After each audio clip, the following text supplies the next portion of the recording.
Gospod Joc, najlepša hvala najprej za odziv na povabilo na našo konferenco. Jaz se bom malenkost pohvalil, pa rekel, da smo se pred kratkim tudi mi včlanili v SBC Mlade. In mene je Andraž ob članitvi oziroma prvem pogovoru rekel, da imamo eno nenapisano pravilo. Ne?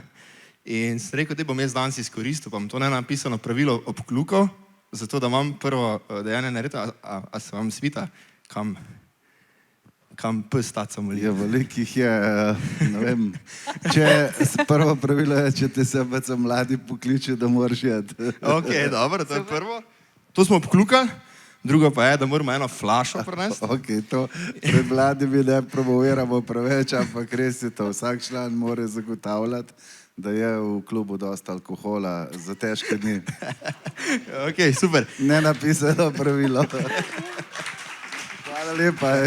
In ta flaša je unikat. Ja, razmišljala sva z Rokom, konkretno sva sedla, pa sva rekla, ok, kaj Jocu dati? Kako vino dati Jocu? Joc si lahko vse kupi, pravzaprav, ne? Vsako vino. Zato je to tudi unikat.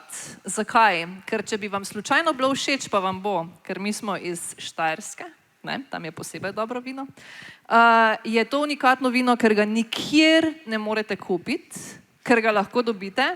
To je skleti Bambi po domače, oziroma vino Mlakar. Tule zadaj lahko pogledate. Tako zadaj nekako tako izgleda. Če hočete, vas peljemo tja, ampak drugega pa ne morete kupiti. Ni denarja. Sem tako navdušen, da bi ga kar odprl. Ne zdaj. Čakaj se že po 10 uri, ne? Že mimo, evo. Cool. Zdaj glede na to, da smo začeli temo SBC, nas predvsem mogoče zanima, kakšna je razlika med SBC Mladi pa med SBC člani, pa mogoče na kakšen način dejansko se lotevate promoviranja samega kluba, pa kje se je pojavila tista iskrca, zakaj sploh to narediti? Ja, prvo, dober dan vsem skupaj. Sem vesel, da sem lahko tukaj vaš gost, poseben, če nas povabijo naši člani mladi, na katerih je prihodnost. Tukaj vidim, da je veliko mladih ljudi, kar je pozitivno. Ja, Slovenian Business Club, kot ga mi imenujemo SBC, je v bistvu ena moja ideja izpred 10 let, ko sem želel, da skupaj povabim člane, ki dejansko ustvarjajo svojo prihodnost na pošten način s svojim delom in ki imajo, bom rekel, ne nadsposobnosti, ampak skoraj nadsposobnosti, da znajo sami sebe preživljati. Žal, v naši državi to ni preveč cenjeno, ampak tudi tukaj se bojo stvari popravile, ker ljudje, ki ustvarjajo dodano vrednost, so iskani po celem svetu in tudi tukaj bodo. Tako da naš klub temelji na tem, da imamo prijateljske, zdrave odnose, da se mrežimo, da politično nismo aktivni, imamo 7 pravil, po katerih delamo in imenujemo jih zlata vodila. Vlagamo v mlade, vlagamo v zdravo okolje, smo nadpovprečno ekonomsko uspešni in politično nismo aktivni. Tako da vsi, ker so tam noter, konec leta bo že 500 starejših članov in približno 130 mladih, bomo v bistvu prišli do tega, da smo ena resna organizacija, ki bo imela zdaj že 2,5 milijona proračuna in tako da večino denarja pa porabimo za vlaganje v programe. Ok, to je super informacija o SBC-u na splošno. Zdaj vam nas zanima, kako se pa stališča marketinga ste lotili pridobivati člane v začetku, pa kako se jih lotevate pridobivati danes? Ja, na začetku v bistvu smo uporabljali Uroša Slaka, ki je glih izgubil službo takrat zaradi politike in ker je tudi on novinar, bom rekel, vitez, pravičen, je takrat pomagal zainteresirati to osnovno skupino, da smo ustanovili. Namreč treba je vedeti, da vsi člani kluba SBC so člani GIZ-a, se pravi gospodarsko-interesnega združenja, kar je v bistvu ena velika odgovornost, zato ker vsi odgovarjajo z vsem svojim premoženjem za delovanje kluba. Zdaj, dokler ti nekoga nabereš, pa mu rečeš, da bi bil naš član, je vse ok, ko pa se mora k notarju podpisati, da odgovarja z vsem svojim premoženjem, pa tukaj ni več to heca. Se pravi, nam člani morajo zaupati, morajo se odločati, morajo videti interes v tem klubu. In to je pa v bistvu tudi bistvo, ki ga jaz želim danes na vaši konferenci povedati, mogoče malo kasneje, ker me bo ziher še kaj vprašal. Ampak se pravi, mi v klubu se marketinga lotevamo na način, da ljudem pokažemo, kaj imamo, kaj so naši produkti in oni morajo pokazati interes. Tudi pri 1000 članih bomo klub zaprli in ga ne bomo več širili članstva, ker enostavno organizacijsko nad 1000 člani pomeni veliko, ali pa bom rekel, bolj drugačno organizacijo, ker verjamete mi, da ni vedno enostavno 500 izjemnih lastnikov pa direktorjev meni kot predsedniku hendlati in vse zadovoljiti, ampak zaenkrat nam gre v redu in pri 1000 bomo zaprli članstvo, zato ker sem jaz članom obljubil, da začeli smo s članarino 3000 evrov, zdaj je 3500 evrov in povedal sem jim, da jo bojo lahko čez 10 let prodali za 50 000 evrov, ker ne bo več mest v klubu. Tako da to je bila moja zaobljuba in tako se to dogaja. No, vidite marketing, jaz bi tu dala en aplavz, ker to je sigurno. Tako se razmišlja dolgoročno. Mene je predvsem tole zbodlo, ko ste rekli 7 pravil, a nam kakšno poveste, to izhaja iz vašega poslovnega življenja, ste se od tam naučili? Vse to, kar sem naštel, to so bila pravila, se pravi nadpovprečna ekonomska uspešnost, gre tukaj za dodano vrednost, za promet, za dobiček in 10 zaposlenih. Potem je tukaj v bistvu odgovornost zaposlenih, kjer ne pustimo, da imajo naši člani slabe odnose z zaposlenimi, davčna neoporečnost, potrdilo o kaznovanju mora vsak prinesti, politično neaktivnost in skrb za mlade in okolje. Te 7 smo pa glavno kar dodali, kjer smo s KPK-jem podpisali dogovor, da nam bodo oni dajali smernice o tem, da morajo podjetniki tudi spoštovati pravila, kot so integriteta, transparentnost in odgovornost. To je teh 7 zlatih vodil. Super, super. In nekdo jih ve na pamet? Ne? Krasno. Jaz bi mogoče šla še kakšno vprašanje naprej. Vi imate za sabo ogromno kariero. Samo on sprašuje. A ja, ne smem jaz? Ja, lahko. A ste mu šli ženska, moški? Čakajte. Jaz bi rada še pol tudi od poslušalcev, čim več sprašujete, pa da jaz čim manj govorim. Zagotovo. Ja, pa vas hočemo ravno spraševati. Glede na vaše uspehe, evo, kako ne razmišlja Joc Pečečnik, ker sigurno pač neka rdeča nit, silver line je, ki se ga vsi držimo, pa smo nekje povprečni, ampak vi ste pa nadpovprečni. Zakaj? Kakšno nerazmišljanje vam je to prineslo? Če ja. Mislim, jaz ne vem, če sem jaz nadpovprečen, jaz imam pač 3 stvari, ki se jih v bistvu že cel življenje držim in te v bistvu vodijo moje življenje k eni uspešni zgodbi, vendar ne glede, kako ljudje gledajo na mene, vam moram povedati, da je uspeh v mojem primeru so same neuspešne zgodbe od zadaj. Spravo, nič ni šlo lepo, nič ni šlo tako, kot sem planiral, res pa je, da sem trmast in da toliko časa vztrajam, da pol pa tudi končno enkrat pride pa oranžen sonce, takega jaz čakam.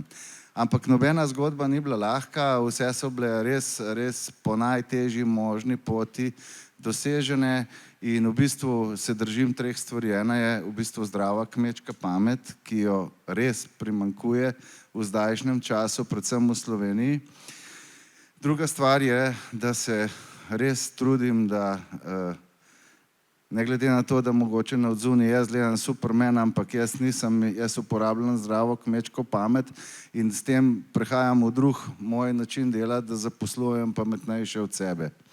In tako da v bistvu tretja stvar, ki pa jo v bistvu pa lahko rečemo v naši firmi največkrat nosim jaz ali pa jo sproduciram ali pa zgeneriram jaz, je pa ta, da vedno, in to si zapomnite za celo življenje, ker vam bom zdaj povedal, in ker je zelo pomembno, pa zelo preprosto.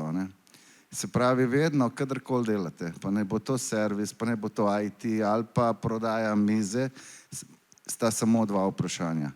Kaj je produkt in kdo je kupec zanj. In kadar iščete kupca, se morate vprašati, kaj je za njega produkt, in kadar iščete produkt, morate vprašati, kdo je za njega kupec. In tega ljudje enostavno ne počnejo. Danes frčijo po enih vzorcih, ki je ta pač digitalna generacija, ki se je pač začela že pred 10 leti, je prinesla neke nove vzorce, predvsem s pomočjo digitalnih orodij, ki se pač širijo po celemu svetu in je vsak posameznik dokaj hitro dostopen na svetovni trg. Samo je tam gužva, na tej mizi je vedno gužva in opportunity za take mlade ljudi, za manjše države so vedno na robu, nikoli ni na mizi. Mize so vse vzete. Zdaj tam na robu morate pa tako krmar, da napadate dola, ne. Je pa zdaj pri tem celem digitalnem orodju je problem ta, da neke zgodbe so v prvih 10 letih res fascinantno uspele, bile uspešne, zdaj pa zopet prihaja ta v bistvu digitalna zgodba v nek nadzor spet nekih korporacij, kjer vi, ne vem, danes dobite prodajalno za $3 za prve 3 mesece in vi ste vsi veseli, ker se boste vzpostavili prodajalno, ampak od zadnji je NBI pa en celoten IT od tega, ki je naredil to prodajalno, ki gleda, kaj vi prodajate in čim zazna, da ste nekje uspešni, oni svojo firmo vskoči v to. Tako da mislim, da future je absolutno digitalizacija, ampak paziti morate na svoje informacije, da jih imate in-house, da se ne preveč razpletate svoje poslovne ideje z ljudmi na drugi strani internet žice, ki ne veste, kdo je, ker verjamete mi, da so cele milijarde vložene v te vohunske službe in da te velike korporacije v bistvu vaše podatke uporabljajo, da so uspešni. Zato še enkrat, vedno se vprašajte, kaj je produkt in kdo je moja stranka. In če boste to čisto enostavno znali odgovoriti, pa se tudi orodja za marketing, način marketinga zelo hitro posledično najde. No? Ne verjamem pa to, da kar en produkt narediš, pa ga začneš reklamirati, pa daš 20 000 za oglase, mislim, vsaj kakšen morata, meni to ni nikoli. Okay. S tem se tudi mi strinjamo, čisto v resnici, tako kot da je treba biti neodvisen, sploh pri uporabi platform pa vsega tega. So nam pa, bom rekel, da malo preskočim temo, vaši sodelavci zaupali eno tako malenkostno podrobnost in sicer, da ste vi tisti, ko tudi v vseh preteklih zgodbah stoji za marketingom pa, bom rekel, tudi prodajnim procesom aktivnosti, ko ste jih izvajali v podjetju. Zdaj, me moče malo več zanima, kako vi gledate sploh na marketing kot tak za lastna podjetja? Ja, tukaj imam jaz eno specifiko in mnogi, ki k nam pridejo delat, so v bistvu začudeni, zato ker jaz pač vzgajam ekipe, vendar in čim več mladih in jaz si ful želim, da oni uspejo, ne glede na to, ali ostanejo pri nas, grejo jutri svojo pot in najdejo svojo kariero. Jaz imam prek 60 svojih zaposlenih, bivših zaposlenih, se opravičujem, ki so bili pri nas, pa imajo danes vrhunska podjetja, pa vsi pridejo nazaj, kaj vprašati, pomagajo, karkoli. In meni je to v bistvu največji uspeh, ker itak dober podjetnik dela na projektih in denar je samo posledica. Tisti, ki dela za denar, ne bo nikoli dober podjetnik in nikoli mu ne bo ratal, to vam jaz povem. Jaz imam prijatelje, ki bi se v koleno ustrelili, da bi bili bogati, ampak to očitno obstaja energija, kupci, Bog, ne vem kdo, to zanjuši in jim ne rata. Se pravi, bogatstvo je povezano s količino dela, z dobrim produktom in z dobrim načinom razmišljanja. Zdaj, kaj jaz počnem iz svoje marketingu? Jaz vedno učim naše zaposlene, da je v bistvu marketing tista organizacija, ki mora seveda skrbeti, da je vse CGP, da je vse super. Že tukaj sem jaz zelo natančen, zato ker vsem rečem, kadarkoli se predstavimo, kjerkoli, ali je to na tržnici ali pa v banki, samo enkrat imamo priliko za prvi vtis. Ne?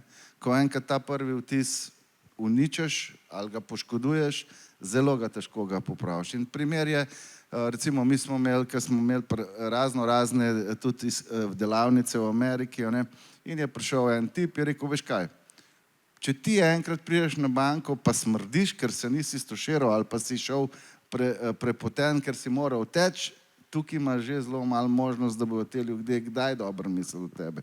Pa je mogoče bil samo enkratna nesreča, ker se ti je mudil. Tako da jaz v bistvu na ta prvi vtis v bistvu veliko dam in želim, da so vse, kar mi damo iz rok, da je praktično perfektno, ne. Zdaj, kar se tega tiče, v bistvu tudi dizajnerje, pa zunanje, notranje ljudi iz marketinga, ki delamo, jaz nastavam mogoče prve 3, 6, 9 mesecev v en mood, potem pa prepustim, ko vidim, da razumejo, kaj jaz hočem, ker nočem ubijati njihovo v bistvu kreacijo. Vendar je zopet tukaj ena zelo pomembna stvar, ki jo v bistvu vsi, ki v marketingu delate, morate razumeti, ne. Težko je nekomu, ki pride iz šole, ki je na začetku svoje poti, ki je mogoče že kakšen mini projektek naredil, razumeti, kako, ne vem, če prodajaš, ajde rečemo nekaj, kar je luksus, kar je drago, je težko razumeti, kako živijo te ljudje, ki to kupujejo. In te ljudje včasih reagirajo na popolnoma druge stvari, kakor mi mislimo, da reagirajo. In ni prodajati Rolex ure, pa prodajati Casio ure, ni isti način. In jaz sem pač toliko doživel tega, ker smo v 133 držav izvažali, ker sem jih prek 95 sam postavil in sem v bistvu od kraljev, predsednikov držav, do kriminalcev v Bolgariji, ki so bili lastniki kazinojev, srečal in pač imam ta občutek, kakšno ponudbo, kakšen vtis, kakšen način pristopa je potrebno skreirati do nekoga, ne. Ker konec koncev je nek stalen posel, pa uspešen odnos, posel je pa vseeno odnos med ljudmi, ne. In tukaj jaz probam prenesti čim več svojih izkušenj na ljudi, ki teh izkušenj nimajo, ne glede na to, da so mogoče znotraj Slovenije naredili že velike projekte, ampak svet funkcionira drugačne, predvsem pa Amerika funkcionira popolnoma drugače, ne. V Ameriki je dolgoročno 3 mesece, kratkoročno je pa to, kar lahko ta teden narediš, ne. Srednjeročno pa ne poznajo, ne. Drugo, se zelo težko v bistvu sploh z njimi pogovarjaš, ker so vsi vzgojeni, da realizirajo. In tudi če kaj ne gre tako, kot je treba, popravijo in na novo realizirajo. To je bistvena razlika z evropsko mentaliteto. Mogoče eno vprašanje sem vas gledala v enem intervjuju, kjer ste rekli, da živimo v super državi, da je več priložnosti, kot jih je bilo kadarkoli. Zdaj, mogoče mladi, pa pri nas imamo kar nekaj študentov tukaj zdaj, ali pa kako naj na to gledajo, na to vašo izjavo, se pravi, kje so priložnosti, a naj začnejo v Sloveniji in grejo navzven, ali naj grejo kar takoj navzven, pa pridejo nazaj v Slovenijo, recimo. Mislim, to je vprašanje za $1 milijon, ne. Jaz bom rekel tako, odvisen je, kaj želite, ker vedno se je treba odločiti med dvema stvarima. Ali boš ti kladoček ali boš žebljiček. Če hočeš biti žebljiček, v prispodobi govorim nekje zaposlen, potem je absolutno dobro, da greste čim več v tujino, ker tam boste spoznali, kaj svet je in da je v bistvu svet bistveno bolj surov, kot ga prikazuje življenje v Sloveniji, ne. Mi smo vseeno ena tak lušten peskovnik, vsi se skoraj med sabo poznamo, vedno se najde kakšna pot, ki ti greš že samo v London, ki vam je 2 ure leta, ki je tam, ne vem, 8 milijonov ljudi, pa 2 milijona priseljencev, ti nimaš nikoga, nimaš ni mame za poklicati, ni strica in vedno je dobro, če hočeš biti zaposlen, če hočeš delati kariero na način, da boš pač dobil dobro delovno mesto, to je za mene žebljiček, a ne. Potem je fajn se čim več gibati, vsaj prvih let, in da greste v Romunijo probati, in v London, in v Ameriko, in kamorkoli, ker boste sigurno dobili 3 stvari. Dobili boste občutek, kako se tam posel dela, dobili boste neko mrežo ljudi, ki se boste lahko jutri z njimi posvetali in videli boste, kako funkcionira svet drugače kot Slovenija. Ne? Ok. Zdaj, jaz imam eno vprašanje. Pred kratkim sem tudi jaz prebral en članek in sicer, v katerem ste izjavili glede zadeve za Kostelo, da bo Kostela prišla na vsak konec planeta. Kako se mislite tega projekta lotiti? Ja, to izjavo bom danes zamenil. Počas bo prišla. V bistvu je bil, da boste prvi, ki boste to zvedeli. Mi smo imeli... Ekskluzivno danes. Ekskluzivno, ker smo to v petek podpisali. Ne. V bistvu moj načrt s Kostelo je bil vsekakor dolgoročen. Kostela je v bistvu en dragulj, ne samo v Sloveniji, na svetu.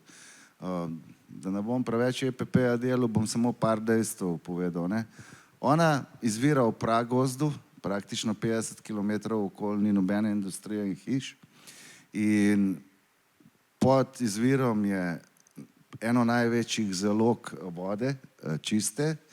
Kvaliteta vode ni niti pomembno, da jo omenjam, ker je med top 5 na svetu in ta področje, kjer se Kostela nahaja, je UNESCO zaščiten. Ne? Tako da ni nobene nevarnosti, da jutri ne bi vode bilo. Zdaj voda je v osnovi, vsi mi v glavi imamo, to je zelo dolgoročen biznis, pa v bistvu je nišen biznis, ki v bistvu, kjer vse poti vodijo do tem, da bo voda ratala zlato 10, 15, 20 let ali pa že prej. Ne? Je pa strašno v bistvu problematičen biznis, predvsem zato, ker v nekaterih državah, kot je Slovenija, voda še ni cenjena. Ne vem, v Sloveniji je voda €0,5, v Švici je 4 franke, v Dubaju je $6. Skratka, in zdaj, če ti hočeš priti dejansko iz svojo kvaliteto v nek premium razred, zahteva to dobro logistiko, zahteva dober marketinški pristop, ampak to se da vse narediti in mi smo to imeli v načrtu, na kar smo pa pol dobili ponudbo, ki jo nismo mogli zavrniti in sicer bo od januarja naprej Kostela ratala Zala in bomo prevzeli celoten trg od Zale, tako da bomo 56% trga imeli s partnerji iz Hrvaške in s Heinekenom, ker in tukaj pa jaz tudi nisem imel pol več besede, ker v bistvu je to najkrajša pot do tega, da Kostelo finančno ojačamo in mi bomo pa dodatno potem trge gradili v naslednjih letih, tako da to je to. No. Super, najlepša hvala, ker ste že prej sami spodbudili, da damo še kakšno vprašanje naši publiki. Bomo kakšne 2-3 vprašanja tudi dali. Tilen Tomazin, Inštitut 4.0, mi smo zasebna šola za robotiko, programiranje v Sloveniji, na Hrvaškem, Italiji, Avstrija. Super, hvala za te odlične nasvete. Jaz imam tukaj 10 vprašanj, ampak sam 2, ok. Kakšen je vaš tipičen dan? To me zanima, rutine in kako se ga zorganizirate. Ta drugo vprašanje pa, kaj je bila najbolj nenavadna ali pa težka preizkušnja, s katero ste bili soočeni, pa kako ste jo pol rešili? Hvala. Ja, zdaj moram reči, da se moj tipičen dan malo spreminja. Danes zjutraj sem 3 ure treniral, ker moram malo shujšati po vseh teh letih. V bistvu je tudi moja debelost posledica nezdravega življenja. Tako da boste vedeli, kaj mora človek narediti za uspeh. Leta 2006 sem na avionih naredil 1,67 milj. Bil sem drugi potnik cele Lufthanse. Pa če bi vedel, da je on, ki me je premagal, sam 14,000 več naredil, bi šel še enkrat okoli sveta. Ampak nisem vedel, seveda sem imel vse te statuse, hon, pa ne vem kaj vse, ampak v praksi pa to pomeni, da v bistvu 7 mesecev spiš na letalu, 5 pa na tleh. Tako da moje življenje je bilo praktično do 2 meseca nazaj popolnoma posvečeno temu, kar sem ustvarjal. Pač imel sem morda tudi kompleks, imel sem željo, imel sem neizmerno voljo, še sam se včasih sprašujem. Ne vem, za svoj rojsten dan sem prišel ob 11. zvečer iz Hongkonga, sem 2 ure s prijatelji praznoval, pa sem šel ob 6. v Seattle. Tako je približno moje življenje izgledal. Je super, potuješ, vse spoznavaš, ampak to se ti nabira, ne spiš, ne ješ normalno in pol te se malo sprošti, še kaj spiješ in pol pa si tak, kakor si, ne? In se ti stvar v bistvu zaplete po starejših letih, zato ker še nisem čisto preki konc življenja, imam še čas, da malo nadoknadam. Drugače pa ja, najhujš, kar mi je bilo, mislim, saj sem prej povedal, jaz vam lahko 60 ur slabih zgodb naštevam, ker slabih. Menedžer v osnovi je človek, ki čisti probleme, ne? In tisti, ki to ne razume, ne more biti nikoli dober menedžer.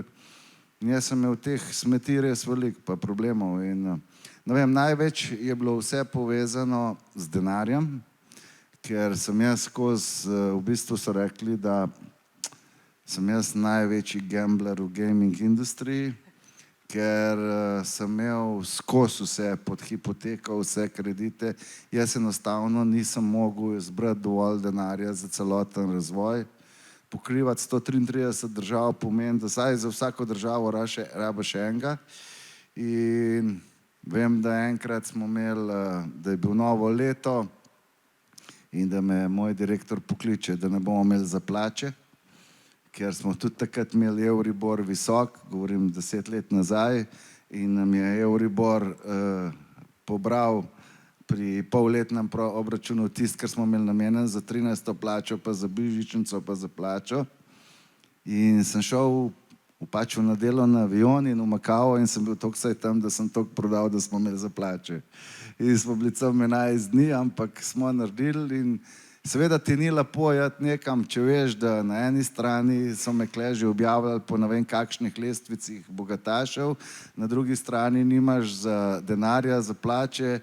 In tako, jaz rečem, da če boste svojo podjetje imeli, pa če boste kakšnih 7 do 8 let vsak dan bruhali kislino od problemov, pa ste na pravi poti. To sem jaz počel, namreč. Ok, imamo še eno vprašanje.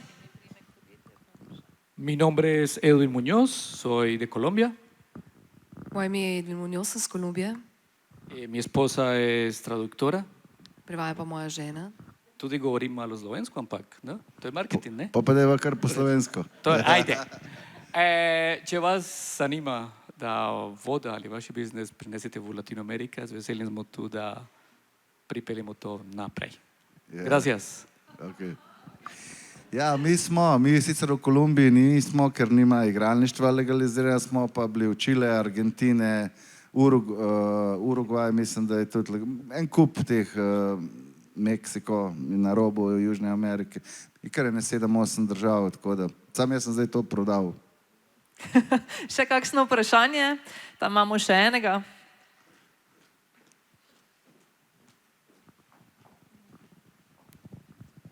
Pozdravljeni, Daniel, Vedeš, Center za razvoj potencialov otrok.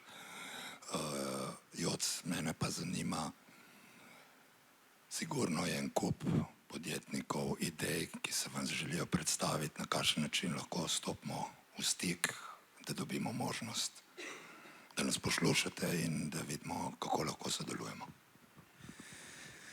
Ja, bom takole rekel, no. Res je kar veliko ljudi, ki se v bistvu želi srečati z mano in jaz vsega ne utegnem, ker imam že v klubu 500 članov, ki jih komi podelujem, pa če me člani pokličejo in moram dati prioriteto. Mi smo ravno zdajle v bistvu v nekih razgovorih, da bomo v naslednjem letu ustanovili en inkubator, ampak v bistvu inkubator takšen, ki bo imel botre, da bomo v bistvu jemali projekte, ki bodo skrbno izbrani, imeli finančna sredstva za to in dali enega člana, ki je v isti branži zraven, da ga razvija.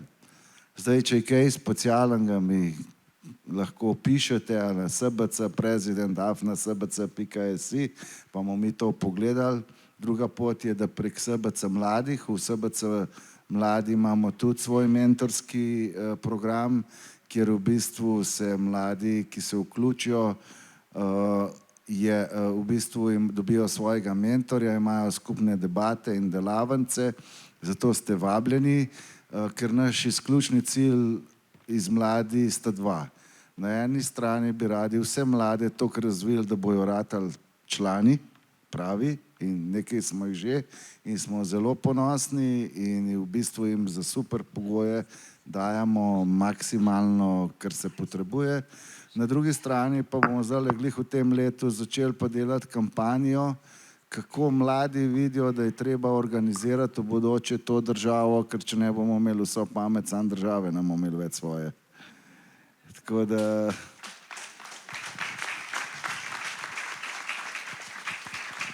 Imamo še eno vprašanje, to bo še zadnje iz publike, potem pa zunaj boste lahko šli pa se slikali z gospodom Pečečnikom, pa kakšno kratko vprašanje tudi tam zastavili, bomo videli, koliko bo imel gospod Pečečnik še časa. Se jaz imam čas, tako da lahko. Odlično, potem pa super. Pa še eno vprašanje torej. Pozdravljeni. Glede na to, da ste v industriji, kjer se veliko denarja obrne in glede na to, da tudi jaz prihajam iz finančne industrije, pač iz zavarovalniške branže, me malo zanima vaš pogled na finance. Torej, glede na to, da ste tudi veliko denarja zaslužili v življenju, kdo vas je učil upravljanja z denarjem oziroma kako ste to handlali? Ste imeli pomoč, ste to že od nekdaj sami znali razporejati oziroma en nasvet, mogoče tudi mlajši publiki, ko zaslužiš veliko denarja, ne? Kako z njim? Ja, to sta zdaj dva vprašanja. Se pravi, ko zaslužiš, kaj z njim, pa kako v bistvu skrbiš za svoje finance, dokler ga ne zaslužiš. Ne? Zdaj, jaz bom čisto pošten povedal, ne, da če je človek izobražen na vseh področjih podjetništva, sigurno na nobenemu ne bo ekstra dober, ampak bo povprečen posod. Tako da jaz moje finance ali pa moje znanje o financah se je razvil skozi mojo poslovno pot. Moram pa reči, da sem se največ teh financ naučil zato, ker sem rabil kredite. Nisem hodil v nobene tečaje, niti nisem se temu posvečal, ampak tam sem se naučil. Vedno sem pa imel okoli sebe ljudi, ki so finance obvladali, ker finance sta v bistvu v moji glavi razdeljene na dva dela. Ne? Na eni strani so finance, ki nas podjetnike zanimajo, to je cash flow. Vse drugo, kar se pa tiče računovodskih evidenc, kar se tiče optimatizacije, davkov, vsega je pa stvar ljudi, ki jih plačuje za to, da ti to delajo. Seveda vsak podjetnik mora vsaj približno znati bilanco prebrati, da ve, kaj se mu v firmi dogaja. V bistvu je pa najbolj pomembno, da vi kot kreatorji, kot tisti, ki ustvarjate dodano vrednost, ko delate produkte, ki se prodajajo, morate pa najbolj paziti, da imate debelo maržo, ker to je najbolj pomembno. Ne? In meni so vedno rekli moji finančniki, ti toliko zaslužiš s tvojim maržem, da tudi zapraviti ne moramo. Čudovito. Še kakšno zadnje vprašanje, da ne bom samo jaz zastavljala vprašanje? Ja, jaz še imam dve stvari za konec, preden vas pustimo ven na slikanje. In sicer še ena stvar nam je prišepnjena bila na uho in sicer, kdo vam je dal na svet, ki vam je spremenil popolnoma način delovanja? A govorite o igralništvu? Da. Ja, v bistvu to se je vse zgodilo spontano. Jaz sem prvo še v Jugoslaviji, da bom povedal 3-4 korake, ker ni samo eden.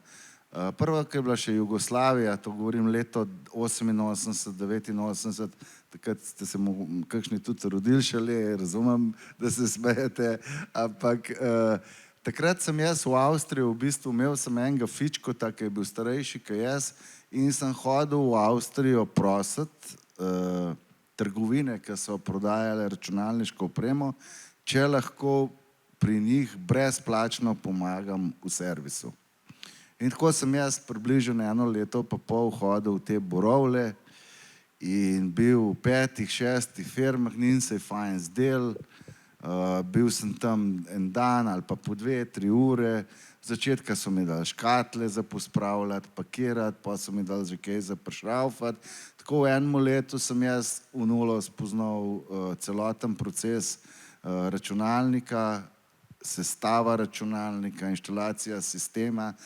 Vem, da je danes to nerelevantno, ker vsi kupujemo računalnike za package, ampak če se spomnite une grafične postaje za gamblerje, pa to oni pa še kar dajo grafične kartice, pa gor RAM, pa vse. No, tako smo včasih vse računalnike sestavljali, kupili smo jih v bistvu po delih in jih pol sestavljali, ker smo imeli tako veliko maržo.